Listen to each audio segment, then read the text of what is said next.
Hello दोस्तों, आज मैं आप लोग को क्लास 12th का फिजिक्स बताने जा रहा हूँ, जो कि हमारा ये पार्ट नंबर 7 चलेगा। पार्ट 7 चलेगा दोस्तों। पार्ट 6 तक मैं बना दिया हूँ वीडियो, अब हमारा पार्ट 7 चलेगा। ठीक है, क्लास 12th का हमारा फिजिक्स पहला लेसन है। तो आइए हम यहाँ पर सीखते हैं दोस्तों। तो हमारे हेडिंग क्या है? पहला वैद्युत क्षेत्र है। ठीक है, इलेक्ट्रिक फील्ड। तो वैद्युत क्षेत्र क्या होता है ये हम इसे समझा देते हैं आप लोग को अच्छे से। किसी आवेश के द्वारा उत्पन्न हुआ क्षेत्र, कोई आवेश है उसके द्वारा कोई उत्पन्न क्षेत्र, ठीक है, जहाँ पर किसी अन्य आवेश को ले जाने पर एक वैद्युत बल का अनुभव करता है, उसे वैद्युत क्षेत्र कहते हैं दोस्तों। सीधा सीधा क्या कह रहा है? कोई आवेश है, किसी आवेश के द्वारा कोई उत्पन्न हुआ क्षेत्र, मतलब कोई आवेश है उसके द्वारा कोई उत्पन्न हो रहा है। ठीक है, किसी आवेश के द्वारा एक उत्पन्न कोई आवेश होगा, इसके द्वारा कुछ न कुछ करंट उत्पन्न होगा, तो उसका एक अपना क्षेत्र होगा दोस्तों। अपना क्षेत्र होगा जहाँ पर किसी अन्य आवेश है, जब उस क्षेत्र में किसी अन्य आवेश को ले जाएंगे तो उसमें क्या करेगा दोस्तों? एक वैद्युत बल का अनुभव करेगा। तो वही वैद्युत बल क्या कहलाता है? वही हमारा क्या कहलाता है? वैद्युत क्षेत्र कहलाता है दोस्तों। सीधा सीधा यहाँ क्या है हमारा दोस्तों?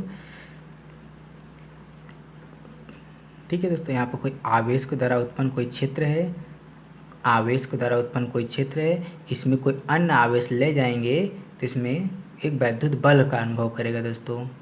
ठीक, एक वैद्युत बल का अनुभव करेगा, तो ये हमारा क्या कहलाता है? वैद्युत क्षेत्र कहलाता है। और ये दोस्तों क्या है? एक सदिश राशि है। यह क्या होता है? एक सदिश राशि होता है।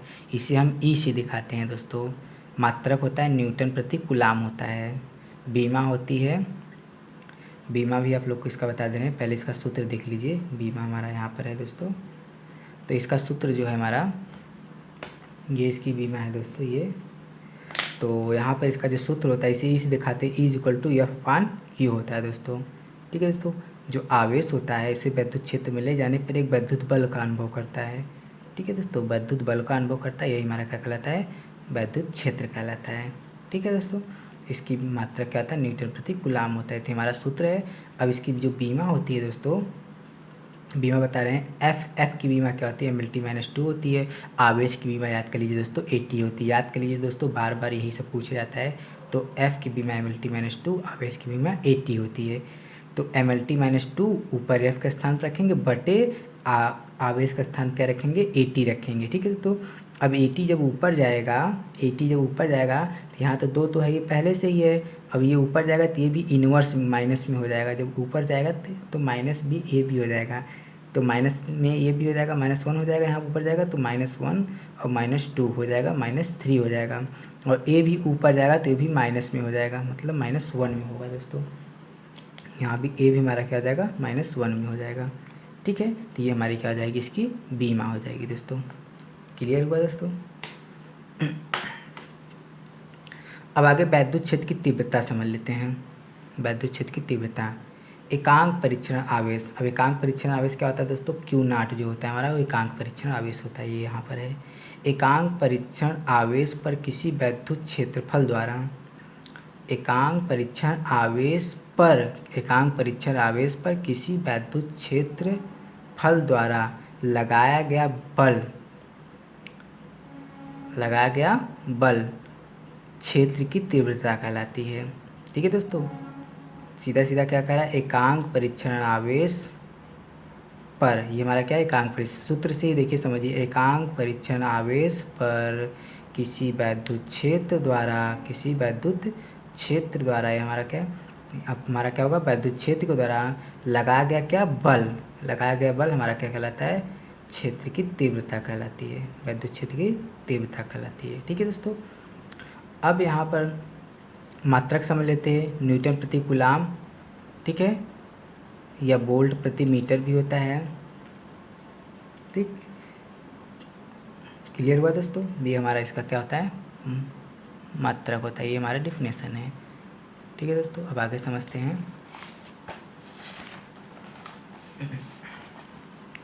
अब आप लोग को परीक्षण आवेश पीछे वाले पेज में मैंने बताया था। अब परीक्षण आवेश होता क्या है मुझे आपको डिटेल्स में बता दे रहे हैं। परीक्षण आवेश जो होता है वह आवेश जो किसी वैद्युत की विशेषताओं को प्रकट करता है तथा जिसका अपना कोई वैद्युत क्षेत्र नहीं होता है दोस्तों। किसी वैद्युत किसी वैद्युत की विशेषताओं को प्रकट करेगा, मतलब उसमें वैद्युत धारा रहेगी, उसकी विशेषताओं को प्रकट तो करेगा, मगर उसका अपना कोई क्षेत्र नहीं होता है दोस्तों। ठीक है, तो उसका अपना कोई क्षेत्र नहीं होता है। अथवा आप ये भी बता सकते हो परीक्षण आवेश एक अत्यंत अल्प बिंदु आवेश होता है, बहुत ही छोटा बिंदु आवेश होता है दोस्तों जो परीक्षण आवेश होता है। ठीक है दोस्तों, जो हमारा Q0 होता है, ये Q0 इसी को परीक्षण आवेश बोलते हैं। ये अत्यंत क्या होता है, अत्यंत अल्प बिंदु आवेश होता है, अर्थात क्या होता है, बहुत छोटा आवेश होता है दोस्तों, जिसका अपना कोई वैद्युत क्षेत्र नहीं होता है।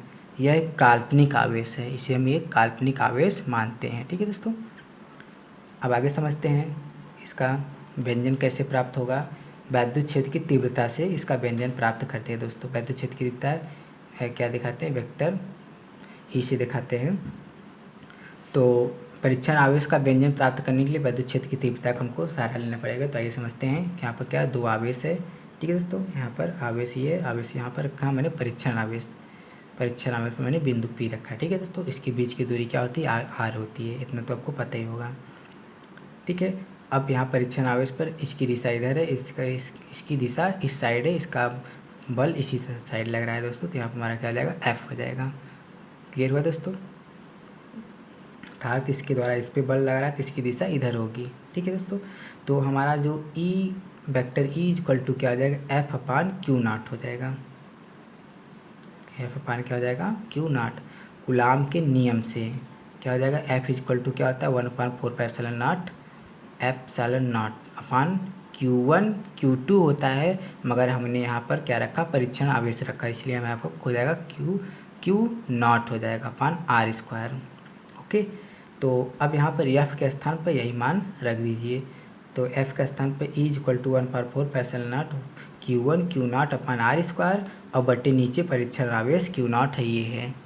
ठीक है दोस्तों, देखिए मैंने यहाँ पे F के स्थान पर मैंने ये सूत्र रख दिया है पूरा, और बटे में Q क्या है, Q0 है ये। तो Q0 से Q0 कट जाएगा दोस्तों,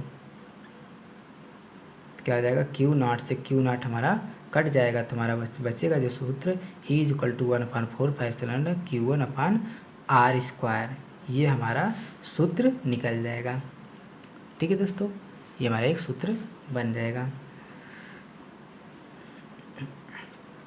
अब अगला नंबर समझते हैं दोस्तों, बाहुल आवेश द्वारा उत्पन्न किसी बिंदु पर वैद्युत क्षेत्र की तीव्रता, मतलब एक से अधिक आवेशों के द्वारा उत्पन्न किसी बिंदु पर वैद्युत क्षेत्र की तीव्रता। ठीक है दोस्तों, अब वैद्युत क्षेत्र की तीव्रता हम कैसे दिखाते हैं, ई से दिखाते हैं, और ई बराबर हमारा सूत्र अभी अभी मैंने प्राप्त किया। क्या प्राप्त किया, 1/4πε0 Q1, इसे Q1 मान सकते हैं, Q1/R²। ठीक है दोस्तों, अब E1 ये हमारा सूत्र होता है। अब एक बिंदु के लिए निकालेंगे, तो हम जब एक बिंदु के लिए निकालेंगे तो E1 हो जाएगा, पहले बिंदु के लिए E1 1/4πε0 Q1/R², 1। ठीक है, मैंने पहले बिंदु के लिए निकाला। यहाँ पर मैं आपको फिगर भी दिखा दे रहा हूँ दोस्तों, यहाँ भी देखिए फिगर आपका यहाँ पर ड्रा हुआ है। ठीक है, पहले बिंदु के लिए, दूसरे बिंदु के लिए, तीसरे बिंदु के लिए, चौथे बिंदु के लिए, पाँचवें बिंदु के लिए, छठवें, जितने बिंदु के लिए निकालना चाहते हैं आप यहाँ पर निकाल सकते हैं। ठीक है दोस्तों, तो यहाँ पर आवेश 1 आवेश 2, ठीक है, इस बिंदु से इन बिंदु के बीच की दूरी R1 R2 R3 R4 इसी तरीके से यहाँ पर है। तो अब मैंने दूसरे बिंदु के लिए जब निकाला तो E2 दूसरे बिंदु के लिए निकाला, वैद्युत क्षेत्र की तीव्रता बिंदु पर, सॉरी वैद्युत क्षेत्र की तीव्रता नहीं निकालना है दोस्तों, हमको क्या निकालना है, उत्पन्न किसी बिंदु पर वैद्युत क्षेत्र की तीव्रता। जी दोस्तों, वैद्युत क्षेत्र की तीव्रता ही निकालना है, मगर बाहुल आवेशों के द्वारा हमको निकालना है। ठीक है दोस्तों, किसके द्वारा, बाहुल आवेशों के द्वारा निकालना है।